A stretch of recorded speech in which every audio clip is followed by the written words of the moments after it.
Good morning and most welcome. It's really nice to see all of you here in our June meeting. So this is a virtual meeting hosted by the Nordic Testbed Network, a network aiming to support the digital transformation of the Nordic and the Baltic bioeconomy. And today we will focus on a very interesting topic. So we will spend the next 2 hours discussing digital twins. What is a digital twin? What are the challenges with developing digital twins? And what are the benefits? What can we gain from working with digital twins? My name is Maria Thunberg. I'm affiliated researcher at the Swedish University of Agricultural Sciences and also work within a consultancy in the telecom space. So in this very exciting interaction between bioeconomy and digitalization. And on behalf of the Nordic Council of Ministers Working Group for Fishery and Aquaculture, Nordic Forest Research and Nordic Agri-Research, I will guide you through this webinar this morning. And the webinar is recorded, and the recording will later on be placed on the Nordic Testbed Network's website. And I would gladly encourage you to engage with us in the studio this morning, and please then do so via the chat function.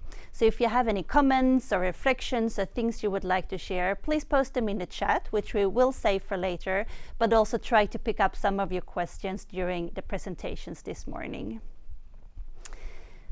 So what is the purpose of the Nordic Testbed Network? Well, it is really to unite and strengthen existing testbed environments throughout the Nordic and Baltic region.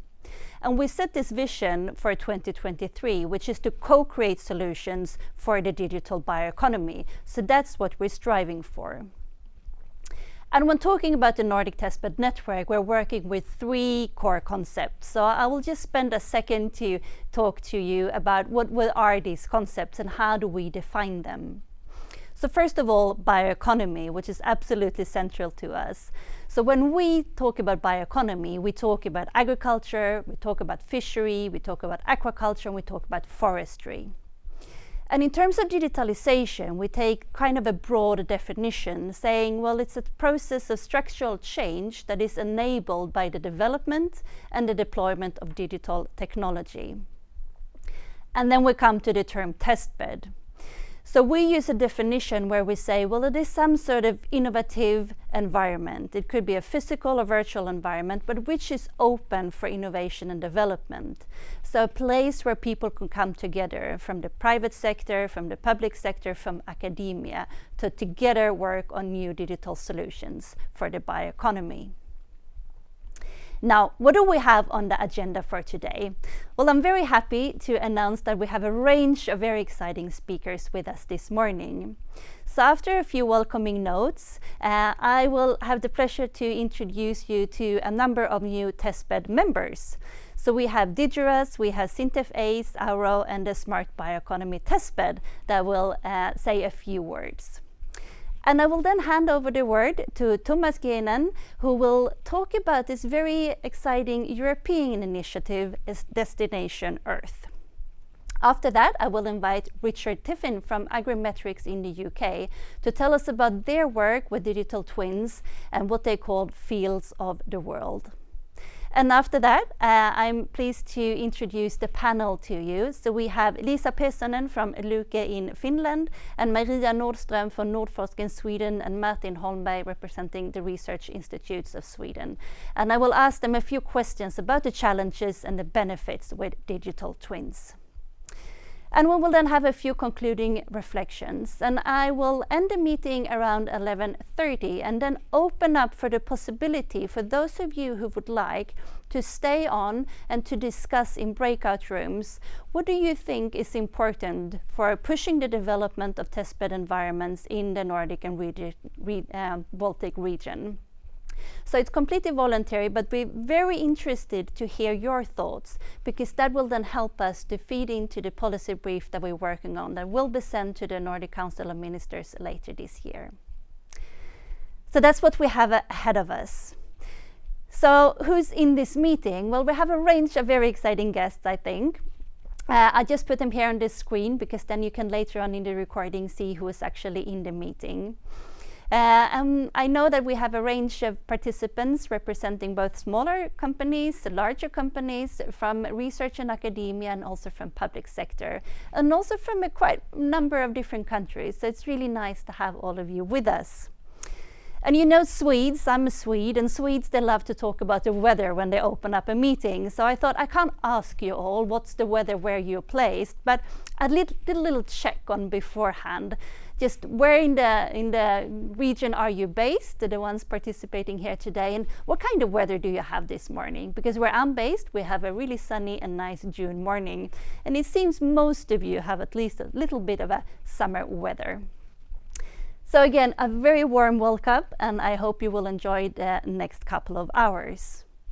And I would now like to invite Jonas Rönnberg, who is the head of Nordic Forest Research, to say a few words. Most welcome, Jonas. Thank you, Maria.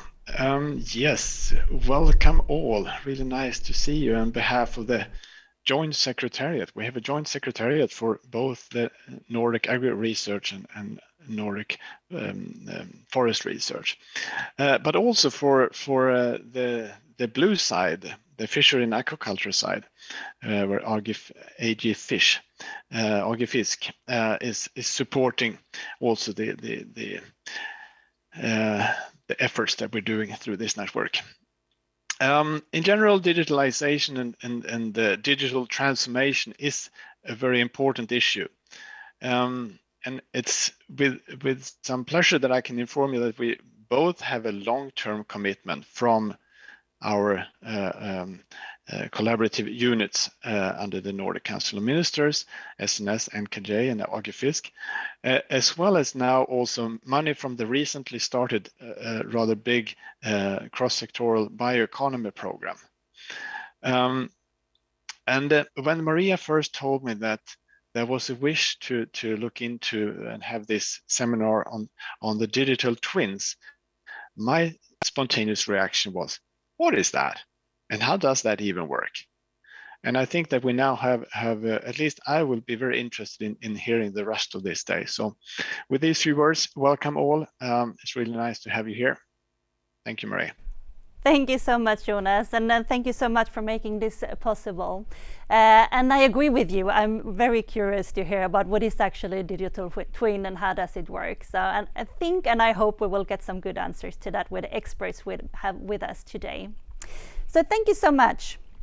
I would also like to invite Gudmund Höst, who's working at Nordforsk and who is also a member of the reference group for the Nordic Testbed Network. So most welcome, Gudmund, this morning. I hope you will enjoy the seminar. And I'm curious to hear, Gudmund, from your perspective, why did you join the reference group and what value do you see in this kind of network? Thank you, Maria. So I'm Gudmund Höst. I'm from the Nordic E-Infrastructure Collaboration, which is a unit of Nordforsk within the Nordic Council of Ministers system. And just a few words about my organization to set the stage.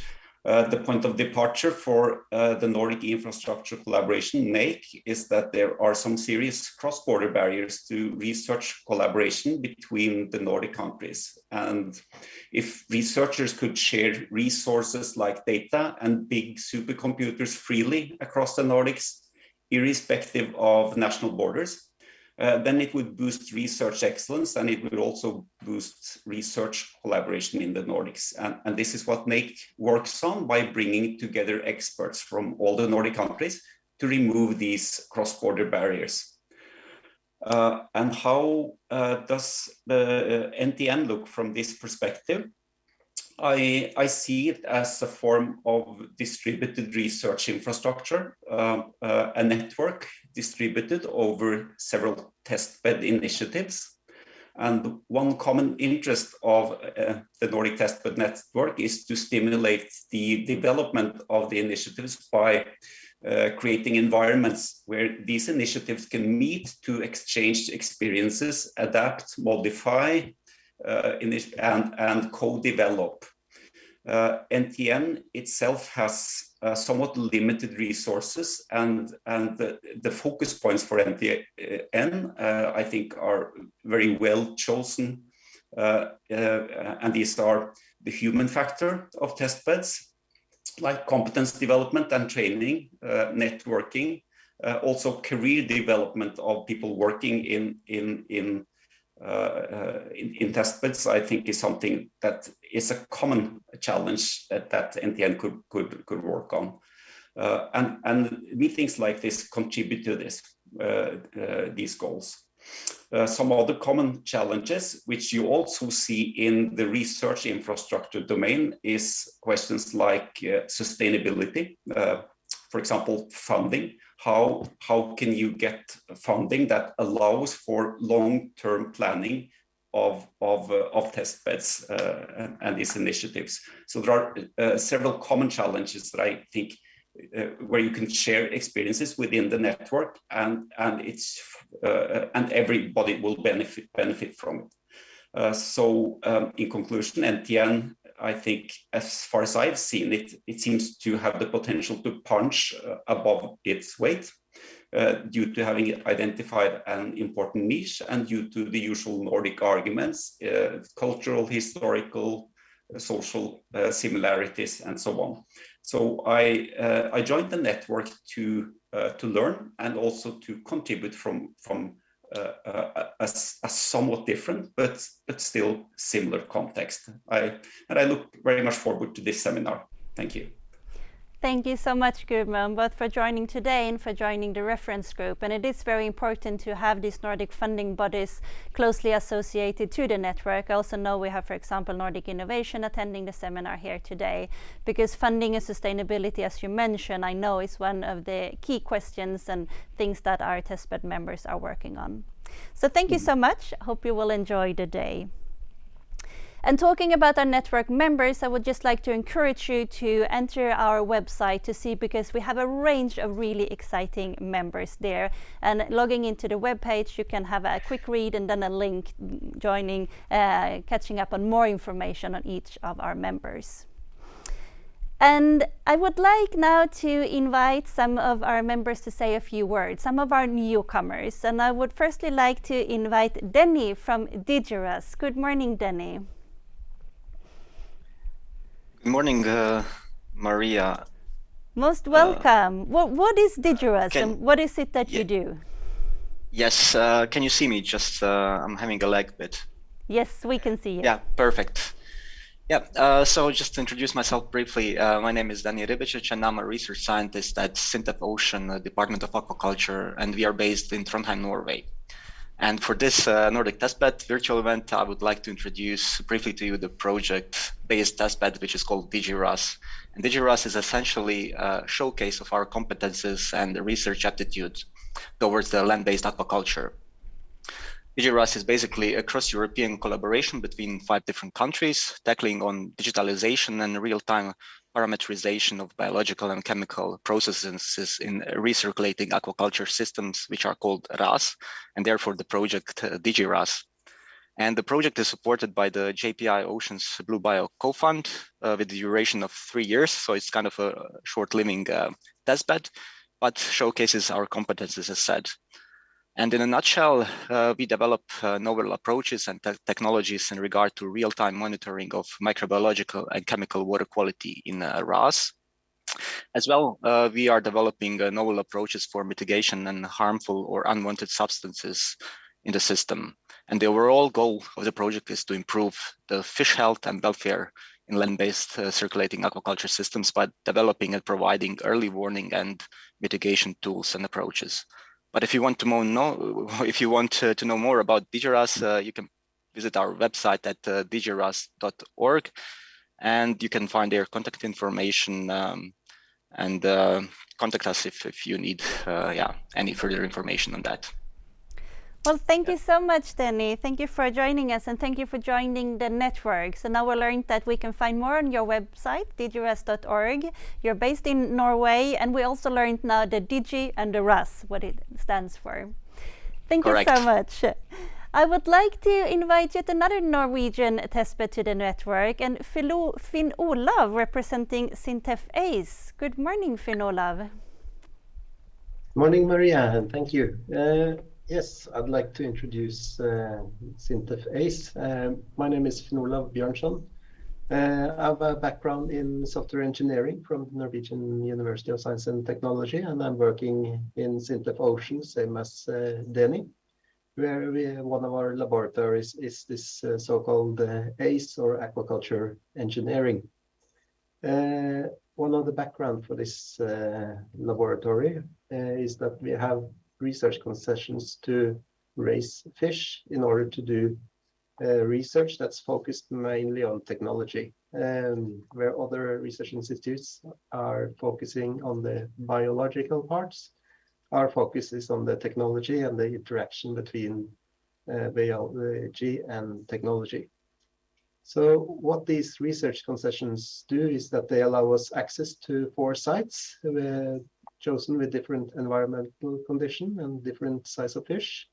And they have a commercial actor that's running the farms for us. And we are allowed to do research inside these cages. And currently we are building up a basic infrastructure in order to have power supply and internet and all other kinds of interfaces for different kinds of sensors at these sites, and a basic instrumentation package that can monitor the environment, the biomass, and the structural sensors. And going by the theme today, we already have some projects that's using structural sensors based on the cages, like the ones you can see behind me in the screen now. And those are fed back to our laboratories, where they are fed into simulations that can recreate a 3D image of how these cages look underwater and how they are behaving in the waves and the current. And we are currently working on integrating the biological aspects with feeding echo sounders into fish modeling aspects. If you're interested in this kind of research, you can read more about us. I guess the easiest way would be to follow the links at the Nordic Testbed Network. And we are also part of a European transnational access project called AquaXL 3.0. So if anyone is interested in doing technological research in facilities such as these, they can go to that site, just follow the links from the Nordic Testbed Network into us, and you can find AquaXL 3.0. And that project is set up to cover all of your costs except the hours. You have to supply those yourself, but you will be covered with travel, stay, and the research personnel needed here to perform your experiments. So that's it for SINTEF ACE. Thank you. Thank you so much, Finn Olav. That's very interesting to hear. And also, I would like to encourage everyone then to follow this link and read up upon what SINTEF ACE can offer. And thank you for that invitation. It seems like a good deal taking part of the expertise that you provide. And also quite interesting with these different sites and the setup you have with the commercial actors. So thank you so much, Finn Olav. And I would now like to turn to Magnus Karlberg, representing Arctic Off-Road Robotics Lab. Good morning, Magnus. Good morning, and thank you very much for letting us join this network and also to present now. So my name is then Magnus Karlberg. I'm a professor in machine design at Luleå University of Technology, which is then quite far up north in Sweden then. And this initiative, AORO, or Arctic Off-Road Robotics Lab, it's actually a collaboration between Luleå University of Technology, it's the Swedish University of Agricultural Sciences, and also the Cluster of Forest Technology. So since like a year back, we have started this initiative, which is basically, it's based around this platform or testbed that you see behind me here, which is actually a platform where we do research on automation of off-road vehicles, like utility vehicles. So the vision that this group have jointly is basically to contribute to sustainability in let's say operations where you typically use utility vehicles, and of course then we work a lot with forestry and also with agriculture and other applications as well. But as for to now, we have worked a lot with forestry then. And the vision is then to by automation, basically removing the human beings from these kind of vehicles, then making sure that these kind of operation becomes much more sustainable than what there is today. Because basically today, a lot of these vehicles have been the size that they have and the conceptual design that they have is based around the fact that the human will operate them. So if you remove the human from that equation, the concept will look quite different. Probably they will be much smaller, for instance, these machines. So the research in facilitating that idea or that vision, that's what we use this platform for, or this test bed. And it's a 10-ton machine where we also have equipment, so actually we can load it and unload it to go out into the forest, the real correct environment. And we also have a facility where we can sort of do field experiments on site, so we can bring all the equipment that we need on site to do this kind of research. And that's kind of the whole thing with this, that we can work in full scale and in the correct environment. So we are not working with small scale things that sometimes is used in other research setups, but we are working full scale. And so as for now, for instance, last autumn, we demonstrated how you can do forwarding completely autonomous without any human interaction at all. And of course, now we continue with scarification, planting, and also harvesting operations and other things as well. So if you're interested in this area, you can contact me or any of the other contact persons in the AORO initiative. And you can just Google AORO and you will find us basically.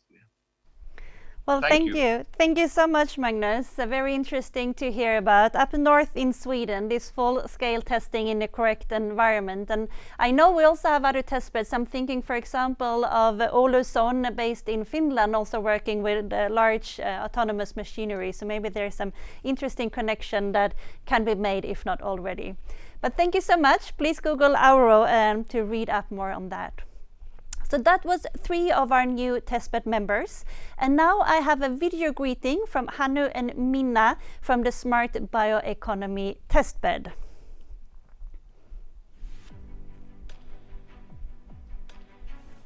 Hi and welcome to our Smart Bioeconomy Testbed. Our Smart Bioeconomy Testbed is a part of Bioeconomy Campus that is formed by Jyväskylä University of Applied Sciences and the Vocational School of North and Central Finland. We have great deep roots in the soil of this campus, as the educational program started here already 1867. But we also have great wings that enable us to take the leap to the next area of bioeconomy. Hannu, as the head of our applied research, what are the hot topics that your team is working on right now, and how do you see our future? First of all, we have here a unique combination of a testbed and a living lab. We are trying to speed up the innovation processes and make the products more ready for the users. And the living lab is operated together with the end users, so that they can affect their results. And the top topics just now, I would say it's the handling of data and the farm management information systems that make it happen. And for that reason, we are also making the data more available so that the users can make better decisions. They are more informed and they are aware of the situation. That's the basic thing. And just recently, because of maybe the world situation now, so we have had also a lot of actions in cyber security and testing of those things, also in wireless technologies. And maybe for the same reason, we also have had some research on and action on security of supply. So that's a combination just now.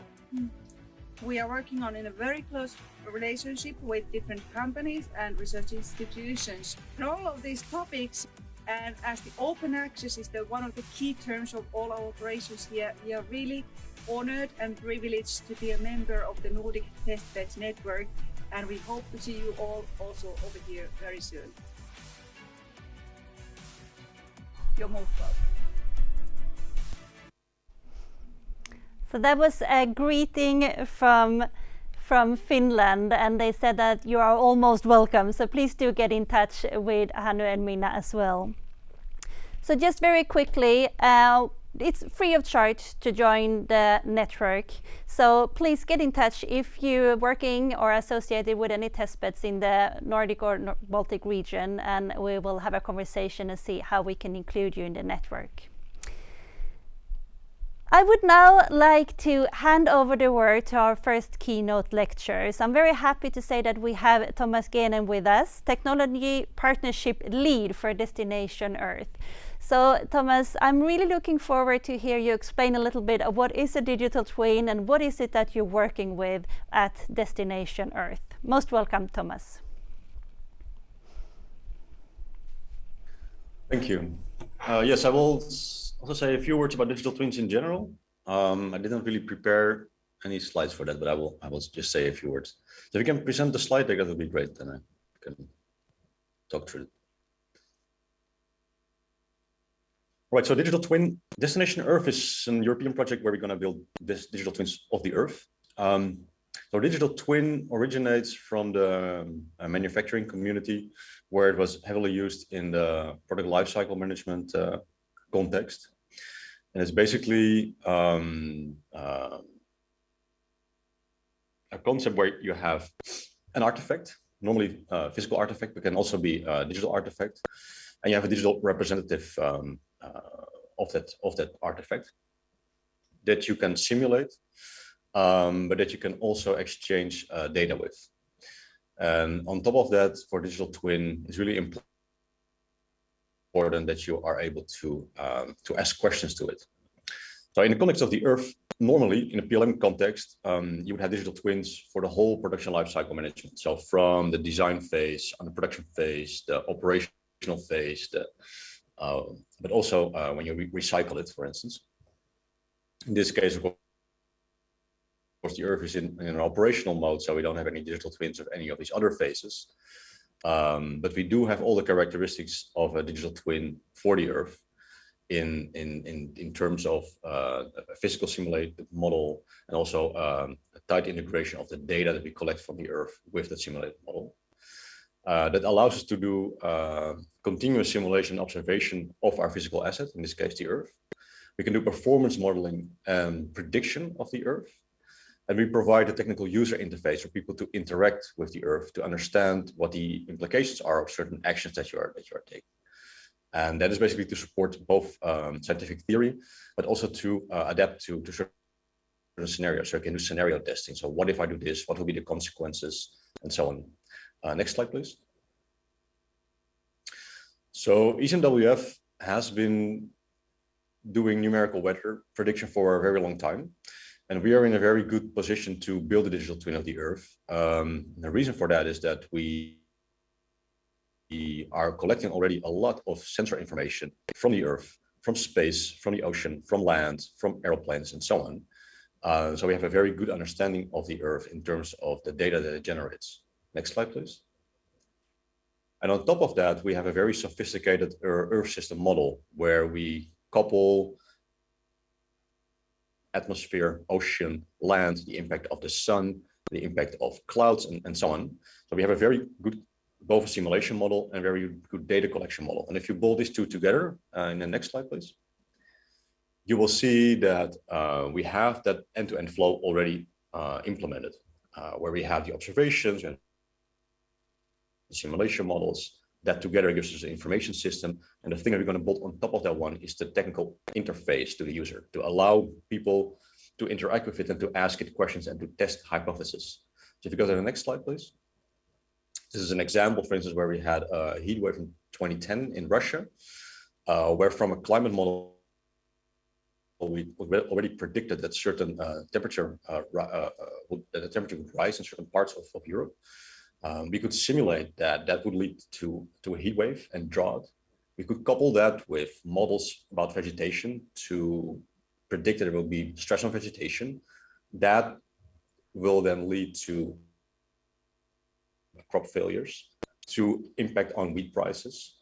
We would also see effects on forest fires, and all these different models and applications that built on top of this digital twin will allow you to simulate the complete situation, including all the socio-economical effects that starts from increase in temperature over a certain region. Next slide, please. So for digital twin, there's always, like in industry, also here, you always have to do cost-benefit estimation.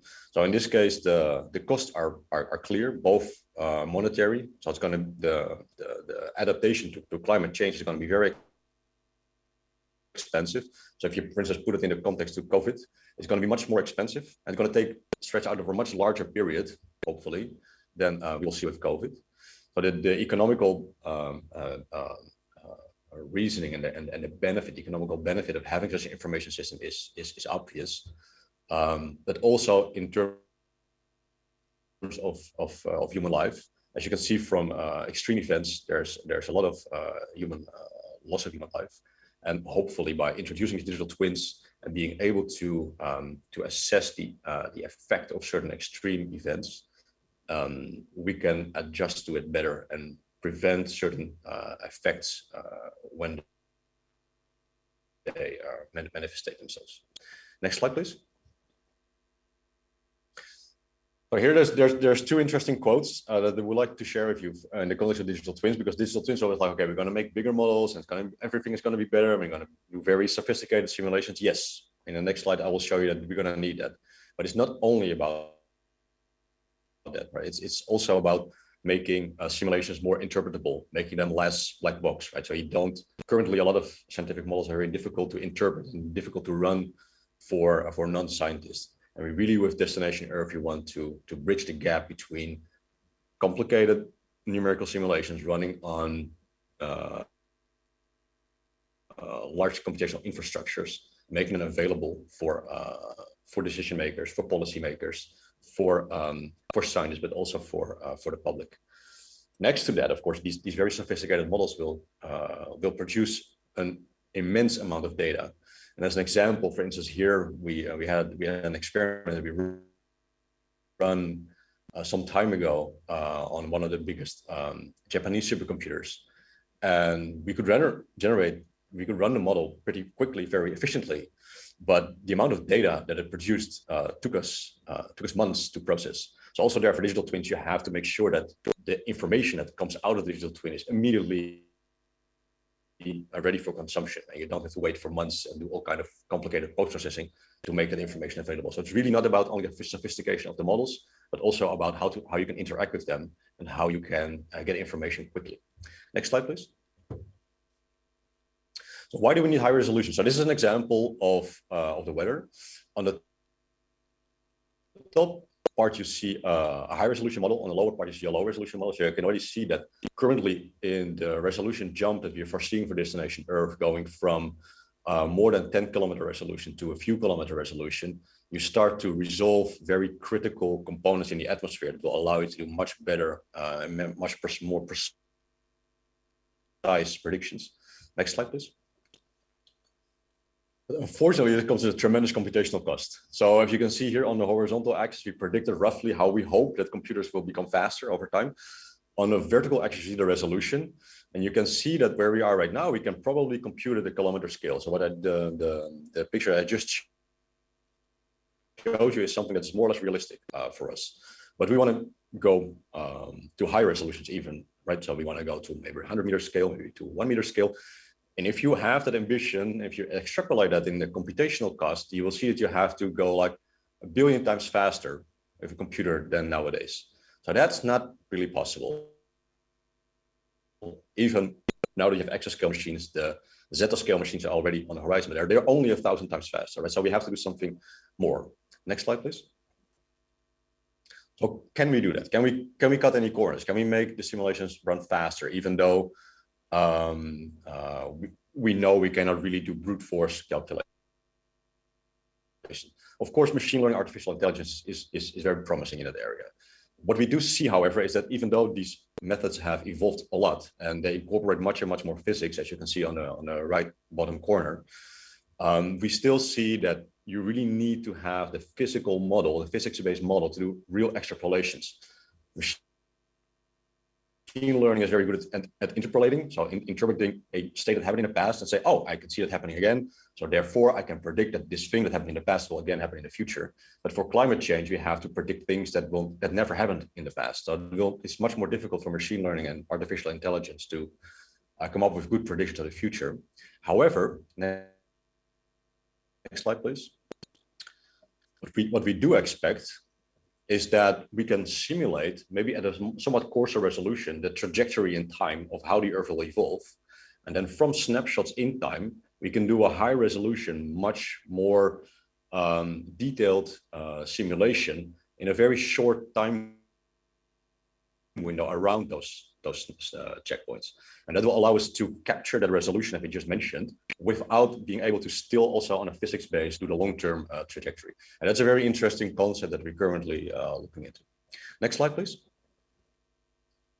So this is like high level, the coupling between a digital twin on the left-hand side, where you both have the digital capabilities on the bottom, the physical system, the high-performance computing system, the cloud system, the sensors and stuff like that. And on top of that, you have the physics models, how you deal with the data, how you incorporate the data into your simulation model and so on.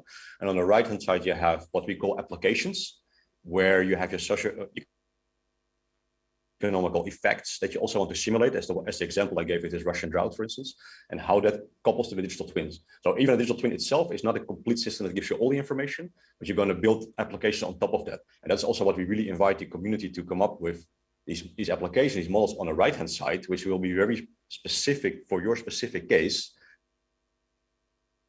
that can then use the information that comes from more like a background model or digital twin of the Earth, and work with that to come up with applications that are gives answers to your specific questions. Next slide, please. As an example, for instance, we have here an application that takes the background information and makes an application that simulates the impact of climate change on a meter scale in a city. So they actually look at, okay, if temperature rises, how will people actually start to move in the city? Will their behavior become different and so on? And that is, of course, very, very relevant to understand. If people start to move because of rising temperatures, what will it do to the dynamics of a city, for instance, right? So this is just an example. Next slide, please. We can skip this one, and we can go to the next one. So here you see that Destination Earth is built by a consortium of 3 companies. So ECMWF, we will actually build a digital twin engine, so the core of the digital twins where the application can bolt onto. We work with EUMETSA, that's going to make the data lake that will store all the data that we generate with the digital twins. And ESA will build the user-facing platform where you as a user will log into and then discover what kind of digital twins are available. You are able to ask your questions, and then digital twins will run, or data will be collected or combined, or another application will run, maybe a machine learning application will run to do certain operations on that data that will then feed you back with the information that you actually need. On the right-hand side, you see a more schematic depiction of that same concept. Next slide, please. So use cases, as I mentioned before, is very important. So the applications that I mentioned for instance, socio-economical effect, those are the use cases that we would like to see the community build. Of course, we want to stimulate that as well. So Destination Earth is procuring a lot of the solutions. We're not building everything ourselves. For instance, here we were going to procure an actual digital twin for extreme weather events and a digital twin for climate mitigation strategies.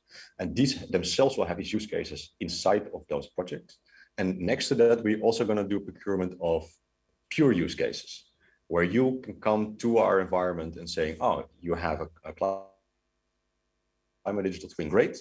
I want to do something with that. For instance, I want to look at biodiversity, for instance, and the climate effects on biodiversity, and I'm going to build something that will build on top of that one. We also have funding available for that, and we will be periodically issue tenders where we issue calls for these use cases, and you can reply to the one and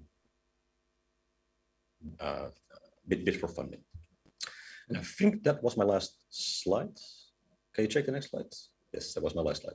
So yeah, to summarize, Destination Earth is going to be a very exciting project that builds digital twins of the Earth, and we invite everybody to come up with use cases that we can also fund to build on top of that. Thank you. Well, thank you so much, Thomas. That's a lot of information for someone who's not working with digital twins or these advanced models at the moment. But I think it's very interesting to hear in the beginning of your talk, you were talking about, well, actually also working with making these twins more available or more accessible to policymakers. I think you gave us one example. Could you just mention something more? I mean, how is that working, and how do you sort of develop this accessibility to Destination Earth in this case? Right. So you always, of course, what we're building is basically an interface to very sophisticated simulation models, and these models themselves you need to be trained to be able to operate on them. Right? So what we want to offer policymakers is a very simple and straightforward interface where they can just ask questions, and then the system itself will interpret those questions, check if the information that is needed to answer that question is already available, and if not, will automatically run simulations to come up with answers to those questions. Right? So you don't have to know how to run certain simulations. You can just ask your question, the system itself will then run the simulations and collect the data that is needed to answer your question. Well, thank you for that elaboration. I think there's a lot of fascinating points in this, and I will just pick a few, because we also have a comment, and I think that's related to, because you were saying something about, well, there's some challenges here because we're looking at climate change, we're looking at things that had not happened historically, so it's difficult to train. When you talk about machine learning on AI, it's a bit difficult to train the machine. And I have a question from someone in the audience saying, non-equilibrium systems may be highly unpredictable regardless of the amount of data fed from observations and simulations. So to what extent will such non-equilibrium systems and conditions limit the performance for a planet Earth digital twin? Right. So there of course, it's the same story for weather predictions. And that's what we do every day. So there are a lot of strategies to basically get a grip on the uncertainty. There will always be uncertainty. Also in weather simulation, you will have uncertainty. But for instance, we do ensemble, we simulate ensembles, we vary the initial conditions. We do data assimilation. So while the model is running, we incorporate data. We can do that in a live system. Of course, when you're gonna extrapolate to the future and say, okay, what will the climate look like in 100 years? Data assimilation becomes less relevant because you don't have that data while you're doing the simulation. But you can use similar approaches, for instance, what you do with ensembles to get a statistical representation of the uncertainties in your model. Well, thank you, Thomas. And if I understood you correctly, there are some possibilities to work together with you and to take part of the research study you're doing, and that you also have these open calls. And I'm sure they might be of relevance to some of our testbed members. So I would, of course, encourage you to get in touch with Planet Earth and keep up to date with the potential calls that might fit your purposes. So thank you so much, Thomas, for joining us today and to give us an overview of what Planet Earth is and what it is that you're working on at the moment. Thank you so much for joining.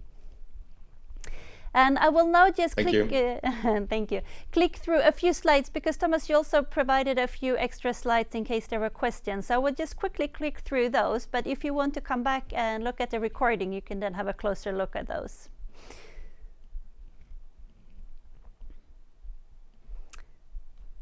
end. And now I would like to turn the camera to UK, because I would like to invite Richard Tiffin to the conversation here. And Richard, you're working at a UK organization called Agrimetrics, who I know is working in this intersection between agriculture and digitalization.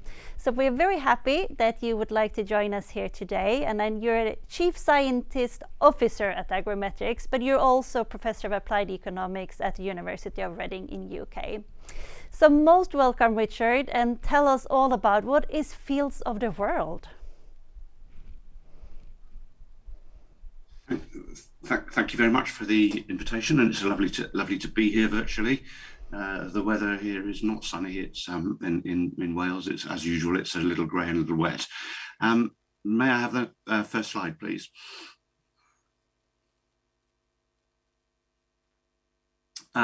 So it's a great pleasure to be here to talk to you about Fields of the World, which in a sense is a digital twin. It's the data part of the digital twin that was just talked about by the previous speaker. Next slide, please. So I want to just say a few words about Agrimetrics to begin with. We are an organisation which is a public-private partnership. We have about 50% of our funding comes from the UK government. We're one of 4 centres of agri-tech excellence in the UK, which were set up to concentrate expertise or provide single portals of entry into the UK agri-tech sector. And as has already been said, we focus on the digitalisation of agriculture, and our primary accelerate the use of digital technologies in the agri-food sector. I think many of us who work in the sector are familiar with the fact that we probably lag behind other industrial sectors in agriculture in terms of our digitalisation. And my feeling is that one of the main reasons for that is that data is incredibly fragmented in the agri-food sector, unlike other industries which have much more concentrated, larger businesses dominating them. There is no such thing as big data in agriculture. There's just lots and lots of small data.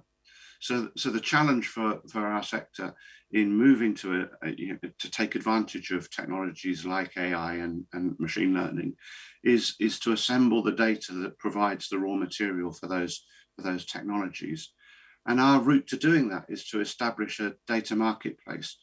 So the aim of the data marketplace is to extract or to provide value, extract more value out of data, both for people that have data. So, for example, a farmer could potentially provide their data into the marketplace and receive remuneration for that, either in the form of money or more likely through insights. And equally, that makes data available to other businesses that can generate more insight and generate value in that way. So the marketplace is running. You can come to our website and you can see data sets being made available through the marketplace. Those data sets range from Earth observation data through to terrestrial soil and weather data. So let me talk a little bit more about how we make that available in our products.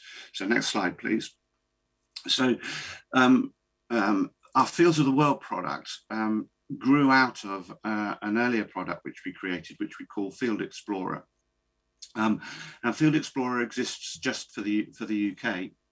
And in Field Explorer, what we've done is we've mapped all of the field boundaries across the UK using satellite technology. So the first thing that we can provide is a geospatial framework, which is based on agricultural fields for the UK. And then we've then populated each of those fields with a range of data sets, so that we've got the ability to come to Field Explorer and access the most relevant data to a particular field. Next slide, please. And so here you see some examples of the data that are available in those fields. We have the field boundary, as I say. We have average mean temperature, so a range of different weather data sets. And we have things like leaf area index, which are derived from Earth observation imagery. And we've got crop maps and a range of other data sets. So there is two ways in which you can access that. The first way is through what you saw on the previous slide, through a GUI, a graphical interface, and you can see the data coming back in the form that you see on the slide here now. But behind that, there are APIs, application programmer interfaces, so the data can be accessed straightforwardly programmatically, and that will enable other application developers to create deeper insight on the basis of the data that we make available through Field Explorer. So that's a comprehensive product. It covers every field in across the whole of the United Kingdom. Next slide, please. So the product that you invited me kindly to talk about in this presentation is an extension of that, which is Fields of the World. We developed this in association with Microsoft. We are a Microsoft Gold partner, and they encouraged us to create a similar product to Field Explorer for the world. And to make that available as an open access data set. So the previous Field Explorer is a subscription product. This is an open access product that anyone can come to Agrimetrics and use. It isn't comprehensive. We don't cover every single square kilometre of the world. We have sampled the world, and we attempted to pick a range of different types of agricultural settings, so that we starting to create a sample of fields across the world that could potentially start to represent global food production. So we have data for 11 countries, for 12 crops, and 3,000 and 3,500 fields approximately in the product. Next slide, please.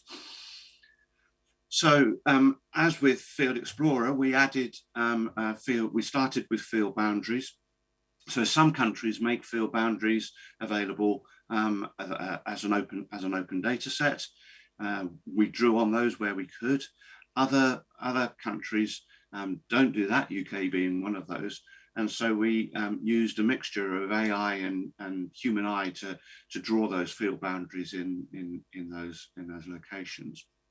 And the first data that we added was the crop and the year for that crop was sown and grown. So that it gives you a crop map, a comprehensive crop map for all of the fields that were covered in Fields of the World.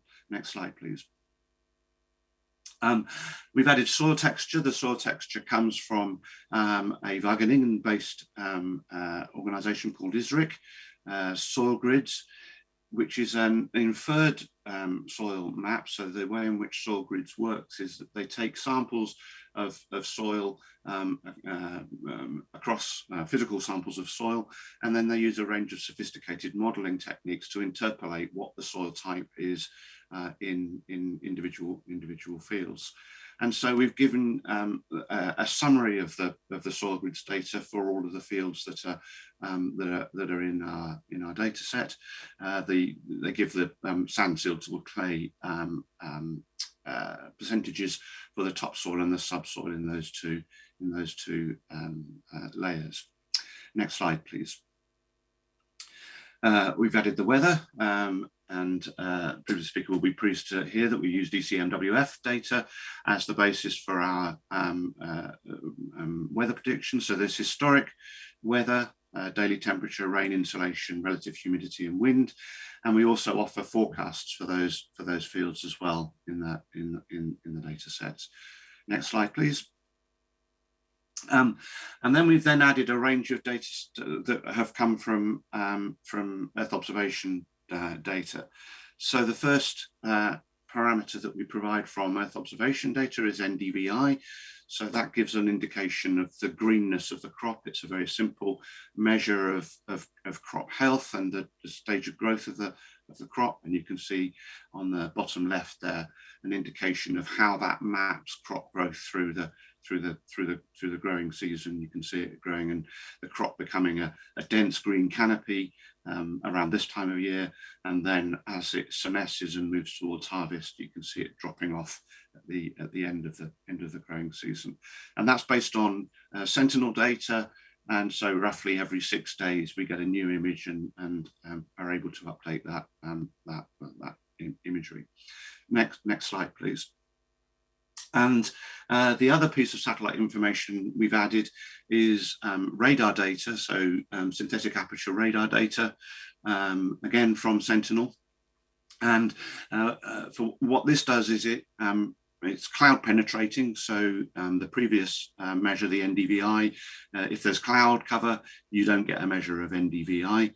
Radar can penetrate the cloud, so you get these readings, this data, regardless of what the cloud cover situation is. But the disadvantage of it is that it needs a lot of processing to be done in order to make it useful. And we've done that processing and attributed that data to each of the fields. So people who are familiar with SAR data will know that it's a tremendously large data set. What we've done is we've reduced the overhead in terms of the size of the data set substantially, because we present summary statistics for each of the fields, which can then be used in modeling crop growth, for example. Next slide, please. So just to illustrate the volume of data that's associated with this, I think when we've talked to audiences like this in the past, they imagine that we might be making this available to download as a set of Excel spreadsheets. We don't do that, and you can see here why that's the case. Because for every one of those fields that we've got in our data set, we have roughly 10,000 data points for that field. So we don't make this available as an Excel spreadsheet. In order to access it, next slide, please.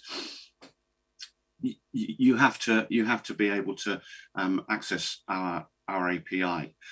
And so within the Agrimetrics infrastructure, we have a data catalog. You can come to agrimetrics.co.uk and navigate your way to that catalog. In the catalog, you'll see this entry for fields of the world. It'll give you details of the data set that I've just described, and it also gives you this simple preliminary introduction to how you can access the data. So you do have to write a script of sorts in order to query the data and pull back that data that you're interested in. You can pull it back in a tabular form, or you can pull it back in other formats, in JSON formats and those types of formats as well. Next slide, please. So to make that a little bit more straightforward for you to use, we give you some further instructions. So there are two sources of information that you can go to. The first is developer.agrimetrics.co.uk, and this is a standardized set of documentation for APIs, which can be used by developers to understand the structure of the API and the way in which the API can be accessed. And then we also have a GitHub repo that provides you with samples of code that allows you to do some analysis and gives you an introduction to how that API can be accessed. So we try to support not just the skilled programmer in accessing the data. We're attempting to give enough material to allow, if you like, a less skilled coder to get into the data. Next slide, please.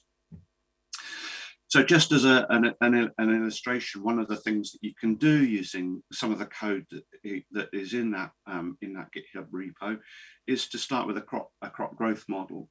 And so what we've done in this crop growth model is to do some data assimilation. on the left, you see the leaf area index for the crop. We use that as a data constraint in a simple crop growth model called WOFOST. And using that model, WOFOST, you can see the predictions of yield in a range of different countries that are given by that WOFOST model. And you can access that code in that GitHub repo that shows you how to do that in some detail. Next slide, please. And to conclude, I just wanted to make a few remarks about digital twins, which I think very much resonate with what was said by the previous speaker. I think there is a lot of noise certainly in the agri-food sector about digital twins and how valuable they may or may not be in helping us to manage the food system more effectively. I think I'm cautious about how valuable they might be. And it was very interesting to hear the previous speaker talking about the challenges of modeling a global weather system. And I think, if you think about it, what we're talking about when we start to talk about modeling a global food system is actually probably an order of magnitude, or several orders of magnitude more complex than modeling a global weather system. The weather system is just but part of the ecosystem, which is our food system. And whilst we've been modeling weather systems for decades, we're only really starting to begin now the process of building the ecosystem models that will complement the weather system models to give us that food system model. So I think I find this a very helpful representation of where we are in terms of digital twins. There are really two axes on which a digital twin can be located. One is represented by its data scope, and the other is in its analytical sophistication. And I think the climate system models that were talked about by the previous speaker are probably somewhere up to the right-hand corner of this diagram. They're both sophisticated in terms of the computational content of the model. They're also sophisticated in terms of the data that is being gathered. In terms of the agri-food space, and in particular, I think Fields of the World is just an example of where we're of an initiative that is playing in this space. We're much closer to the horizontal axis on this diagram, and we're moving along that axis, and hopefully the initiatives that I've just described move us a little bit further along that axis. But we've actually still got some way to go in moving ourselves to the top right-hand corner of the diagram in terms of its analytical sophistication. And my view is that the way in which we make that movement is not by attempting to do the whole piece, to model the whole system in one go, but it's about trying to create a framework in which we can organically bring models together as they become available, allowing them to interact with one another in a more and more sophisticated way as more and more models become available. So that we, if you like, organically create this model of our ecosystem or food system over the course of time. And we're attempting to support that in Agrimetrics too, by going beyond just providing data frameworks and data marketplace. We also want to create a model marketplace. So we're building the ability to host models and make those models access data in our marketplace and in other marketplaces, but also make it possible for the models themselves to interact with one another as model developers see that happening. So that's the end of my presentation. Thank you very much for your attention. Very much appreciate the opportunity to talk to you, and I hope that I've said something that resonates and people find interesting. Well, thank you so much, Richard. I did indeed enjoy it. I think it's very interesting. You started off with talking about that, well, within the agri-food sector, there's no big data. I think that's how you phrased it. There's lots and lots of small data. And yes, that fragmentation of the sector is one challenge when we're then talking about this more sophisticated modeling. I think that was one of the interesting points that I picked up. And there's several of them, of course. But also your final slide, and when you started discussing sort of what is actually value in this and what can it bring us. And you mentioned here that you see a future where we organically bring different models together.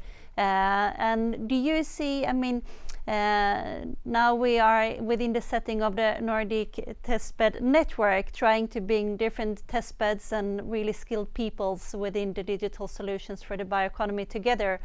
Perhaps that's such an environment where we can start discussing how to bring different models together. Do you have any similar network in the UK, or do you have any thoughts about how do we actually organically bring models together? Yeah, I think so. So the network that exists in the UK is really the network that's formed around the 4 agri-tech centres. So Agrimetrics, as I say, is one of 4. There are 3 others. One focuses on engineering, robotics and the like, and the other 2 focus on crops and livestock. And that network was created to try and overcome some of the fragmentation in research that there is in the agri-food sector. And I think in terms of bringing together the interaction between models, I think I think the marketplace is the right way for that to happen. So that as a researcher is developing a model, if they're able to engage with a professional software environment like a model hosting service, then as they develop that model, it's already being created in a way which can be hosted and made available to other users. And then the outputs of that model then become no different from the data inputs that may be used in driving that model. Another modeler can come along and take the outputs of the model, use them as data inputs into their model, and in that way we start to create this ecosystem of models that are all talking to one another and effectively become the digital twin of the ecosystem that is our food system. Well, thank you for elaborating on that, Richard, and thank you so much for joining us. Perhaps there's some of our testbed members or someone else listening in today that will check out the possibilities with Agrimetrics and the marketplace that you offer in the data. Thank you so much for joining us. Wish you a good rest of the day. Now I have a heads up. It's in just 1 minute or so time to meet our panelists. So I'm asking Lisa, Martin and Maria to get ready. But before we attend to the panel, we have a video greeting from one of our testbed members. Hello, I'm Danis and I'm representing the Institute for Environmental Solutions. We are developing innovative solutions for sustainable management of natural resources. In these processes, we employ different remote sensing techniques, starting from ground penetration radars up to satellite data. Here in the background, you can see an example of our first high-resolution 3D model. In this case, we used airborne LiDAR in combination with high-resolution RGB data. The trees in the image, in the video, are representing the real size. However, such model is limited only to the coastal side of the lake, and you cannot see what's happening within the lake. Now I would like to show another example where we try to overcome these limits, with the example with the lake Umis. In this case, we try to combine 2 different techniques: ground penetration radar and airborne LiDAR. Ground penetration radar was used for scanning of lake surface. In this case, using ground penetration radar, we can see through the water and reach the bed of the lake. And we can see not only like the hard bed of the lake, but we can also measure the sediment layer. Here you can see the result, joint result of these two data sources, the digital elevation model of the lake ecosystem, which contains both the lake inner side and also the surroundings of the lake. And what we can do using acquired data, we can also see how this lake bed looks together with the sediment layer. And also, what else we can do? We can extract the sediment layer and measure the depth of the sediment layer at each point of the lake, and also calculate the volume of sediments, which is more than 300,000 cubic meters in this particular case. Of course, it is not all the possibilities what can be used in this case in representing digital twins of lake ecosystems. And our challenges still remain how to integrate all available data, both like data from airborne data, data from classification of vegetation, and also data from in situ observations. And another challenge is also automatization of data processing workflow, especially the automatization of processing on ground penetration data. And the third challenge, what I would like to address, is upscaling of the model to the catchment basin, because currently we are looking only in the inner side of the lake, but in order to understand all the processes what happened in the lake, we believe that we should take also into account land cover use and in the catchment basin. And these are also not only the challenges, but also the next steps what we are planning to do. And thank you for your attention, and we are open for comments, discussion, and also for collaboration, and then to see what are the new opportunities within this sphere. Thank you. And thank you to the Intelligent Organic Farming Testbed for joining us via video this time. Now I would like to invite Lisa, Martin and Maria to the screen, because I would like to talk to the three of you about some of the challenges and benefits with working with digital twins. So we have the pleasure here to have Lisa Pessonen, Senior Scientist at Luke in Finland. We also have Martin Holmberg, who is Research Director for Autonomous System at the Research Institutes of Sweden, and Maria Nordström, Process Manager for Digitalization at Skogforsk. Most welcome, all three of you. So we've listened to two different talks here, and also had a chance to meet several of our testbed members and hear some about the exciting work happening at those places. But I would like just to start focusing on, from your different perspective, working with different aspects of digital twins or advanced modeling. What are the challenges, in short, when we talk about digital twins for the bioeconomy? And if I turn to you, Lisa, firstly, what is the main challenge from your perspective working with the digital twins? Thank you. So I'm looking this whole idea of digital twins in a very high level. At Luke, my colleagues are actually those who are building the digital things, but I'm more here in a kind of how to use. And when I see from this perspective, of course, the trust is very important. When comparing the circumstantial environment, just physical ones, of course, data is nowadays always there present. But when we are talking or providing our test sites, test beds as digital twins, we have more or everything, all conversation and action happens by exchanging data. And so, of course, cybersecurity is something that we have to show that, okay, these things are taken care of. So as a testbed owner must be very sure that any ransomware or copying of assets do not happen, or customers do not leave any nasty behind.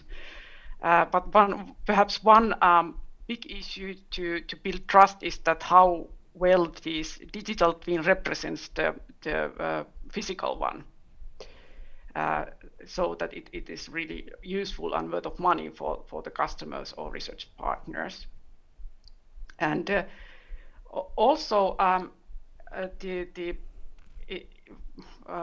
about this, on beside of this cybersecurity as such, is also the question of trust, that we are kind of giving access to data to each others if we are testbed owner or customer.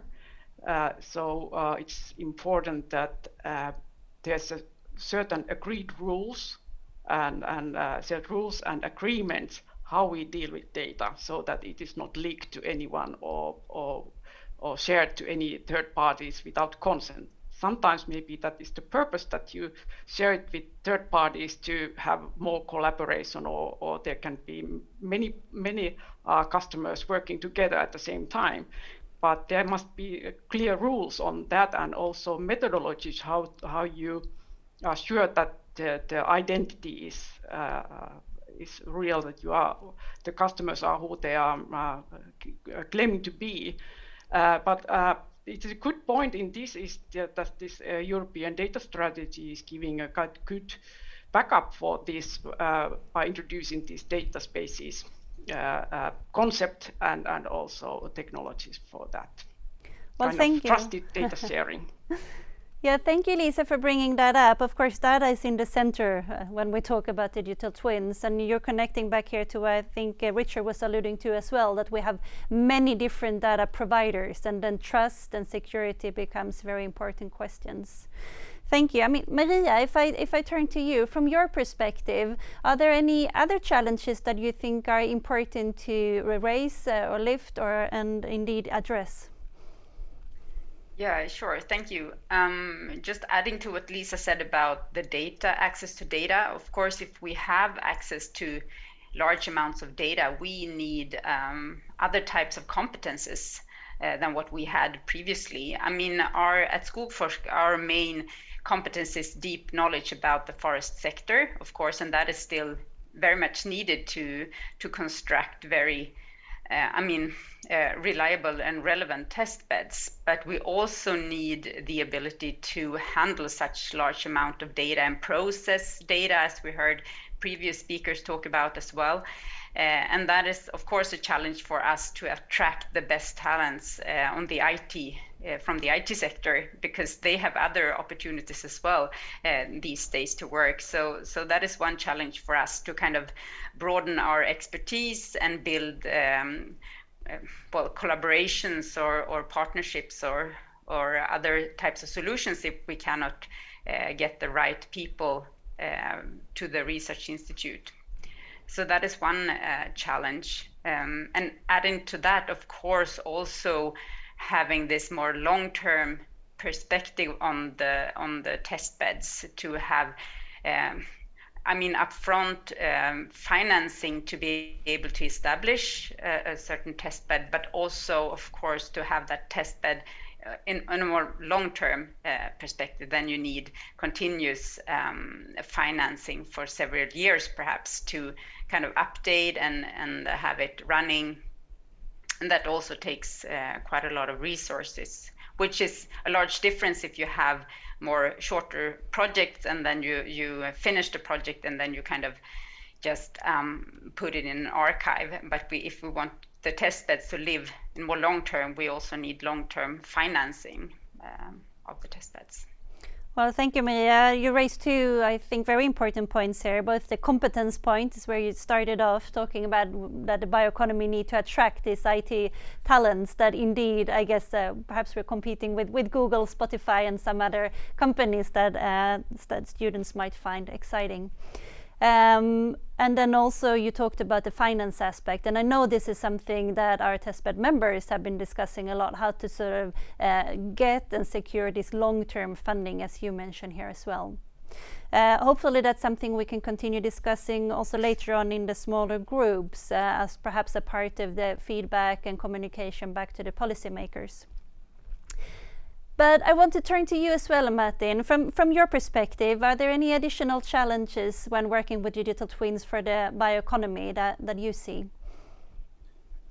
Sure, there are so many things to consider. I'm working in a project where we're trying to create a digital twin of a forest. And the reason for doing that would be to improve the knowledge of the sort of the warehouse of the forest companies or the forest owners. And of course, they want to be able to make better judgment of when and where to take out the trees, who to sell it to plan how to take it down. And so they want to have a better view of the stock, basically. And in doing that, they start looking at the individual trees to know what type of trees there are, how big they are, if there are damages and things like that. So going up in resolution is very important in order to have this improvement. And when you start improving the resolution, there are a number of other problems that arise. Is it really necessary to go to a higher precision? What does that give you? What is the economical benefit of knowing more in detail what the stock looks like? Is it really possible to use this information? And also, when you increase the resolution, when you try to make models for the future, if you include all that information, then you start modeling how will each individual tree develop over time. And that, of course, is more difficult than trying to say that, well, in Sweden in general, we will have an average growth of a number of % every year of the trees and so on. And when you go to individual trees, there are so many individual factors going on. So understanding what resolution is possible, what is necessary, how can you use it, what should you use, what should you not use, I think that is very difficult. So you really have to be able to understand that, understand the process, understand the nature of what you're modeling in order to be able to say what type of model should you create, how much data do you need, what precision does the data need to have, and so on and so forth. Well, thank you for elaborating on that, Martin. I think it's very interesting that here we're talking about this biological phenomena, a forest, for example, or a field, etc., that might, and if I understand it correctly, be quite different and much more complex than to model a machine or something that is human built and where we know each and every component, and they indeed might not change that much over time. But looking at a forest, it does change every second, I imagine. So perhaps that's also something that connects back to what Maria mentioned about the competence. We really need the smartest people, and we need long-term funding, and we need the policymakers to understand that, I guess, that this complexity when we try to work with digital twins of biological phenomena. Thank you for raising that, Martin. But let's turn and also see on some of the potentials and benefits of digital twins. So if I turn to you, Maria, for example, what do you see from your work at Skogforsk and your expertise? What are the opportunities when we talk about digital twins? Yeah, I mean, quite evidently, if we would test every idea that we would have in a forest and with a different machine, that would be very expensive and not very careful regarding the forest resource. So having more digital twins, of course, increases efficiency in the development work so that we can try out different alternatives in the digital environment and then kind of go down to a smaller amount of cases that we would like to test then in the real environment, because I guess that is always needed, as we also heard previous speakers saying, that if you need a digital environment, but then you need a strong connection to the physical environment also to kind of validate if your digital results are valid also in the physical environment. I mean, you just raised the complexity of the biological system, so there are several factors that will kind of impact the result that you would have.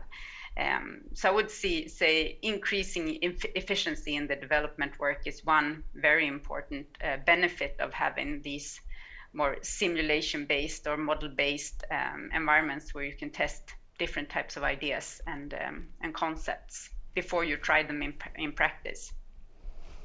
Well, thank you, Maria, for raising that. I guess that also connects back. We heard Magnus from AORO talking earlier on this morning about this very big machinery out in the forest, and I can definitely see how testing that in a simulation would be less costly if something goes wrong. Yeah. From your perspective, Martin, are there any other benefits that you see from working with digital twins and forestry in your case? Yes, I mean, it's somewhat in connection with what I said previously about knowing what level of detail is necessary. I think the possibility to include the interaction with end users is very relevant when it comes to digital twins, because when you change things, when you interact with your data and you try to make some changes, it's not always obvious for an end user what you are doing and how they are doing it, and it's not easy for them to give input to your data and to the information that you have.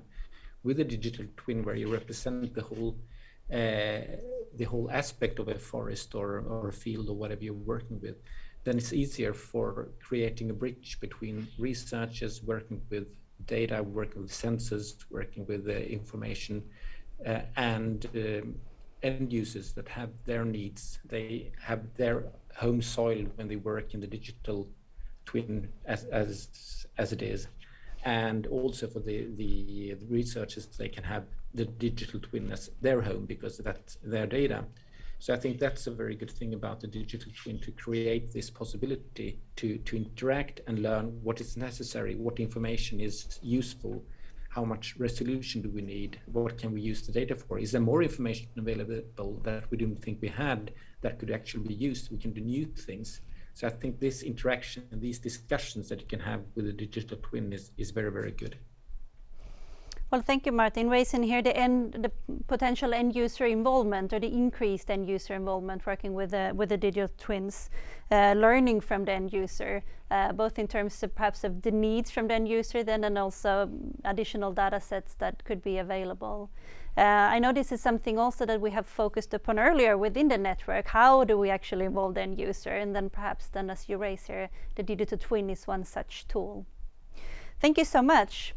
Lisa, what do you say? Do you agree here with Maria talking about the efficiency as one great potential, and end user involvement is what Martin raised? Do you see something additional? Yeah, definitely. I agree with the earlier speakers. I also I'm very fascinated about the idea of this Nordic Testbed network and the kind of Nordic collaboration and this Nordic utilization of this testbed. So this virtual world and digital twins can reach from remote distances. So you do not have to travel. If there's, for example, in Sweden, a certain testbed that is really important for my research or as business partner, it can be really costly to go with all my equipment there and try kind of very early prototypes, for example, there. So it's nice if we can be home in my home office and do all the testing in a virtual world and travel there finally just to validate in real physical world that how this works. And so I think that this is also one good enhancement to somehow strengthen the business models and the financing of these testbeds, having more customers from broader geographical area. And then of course kind of when we are in connected to internet, all of us, to create data connections between testbeds, so that maybe that helps to focus on what is really something that we can provide, what is our role in this ecosystem, if we think that we are serving the kind of Nordic and Baltic bioeconomy with these services. And helps to define that, okay, what is the accuracy my testbed needs to really work, and so on.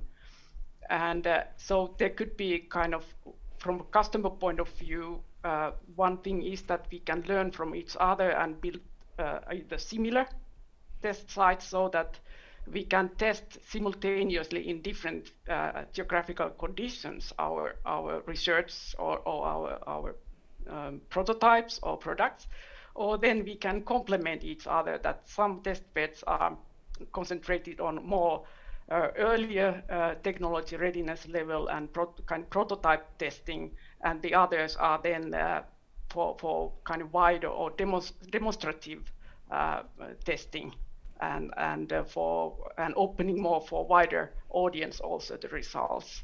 And so we could use in many different types these digital twins as a Nordic testbed network. So but this of course requires a lot of communication and common planning and openness between the test beds. But I think that this Nordic testbed network is for that. Thank you. Indeed it is, Lisa. And it's interesting to think about the digital twins as one way of increasing the collaboration. These virtual environments indeed does not perhaps require traveling, and it could be easier to connect and work together across the Nordic and Baltic region. Thank you so much to our three panelists. I could continue this conversation for the rest of the day, but for those of you who would like to stay in the smaller groups, you're more than welcome. And for now, I would like to send a warm thank you to Lisa, Martin and Maria for taking your time to share some thoughts on digital twins in the context of the bioeconomy this morning. So thank you very much. We are approaching the end of this session today, and I would like to give the final word to Per Hansson, representing Nordic Agri Research, one of the funding bodies for the Nordic Testbed Network.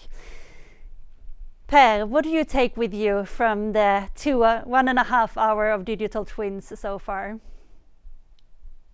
Well, first of all, thank you all for very interesting presentations, and I actually commented on Twitter where we presented that we have this event today, and I said and I commented with that the Nordic Testbed Network is expanding now with twins. I think it's an interesting development we have here, and also the presentations today have really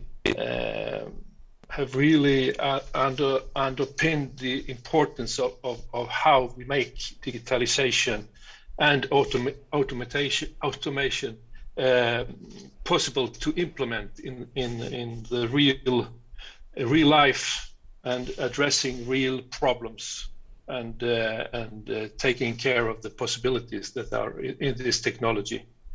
And also, as you mentioned, we are working in a very broad field in bioeconomy as a field, with forestry, agriculture, and also the blue sector.